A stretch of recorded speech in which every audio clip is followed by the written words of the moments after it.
Entre ceux qui vont tout prendre chez Bloom et ceux qui ont plusieurs dizaines de fournisseurs de données, il y a un monde.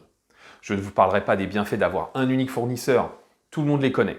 Un seul contrat, un seul connecteur IT et parfois profiter d'économies d'échelle. Non, je vais vous parler des autres, ceux qui ont fait le choix de multiplier les fournisseurs de données, en espérant que cela nourrira vos réflexions si vous posez des questions quant à la rationalisation de vos fournisseurs. On prend 2 minutes pour regarder les 4 principaux arguments.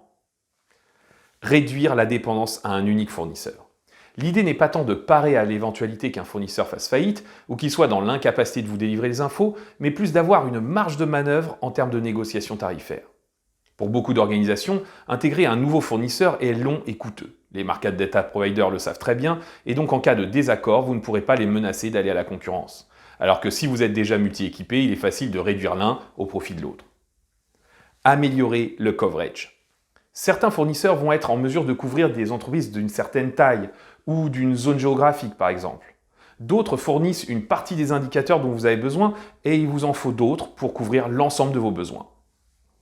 Pouvoir comparer les données.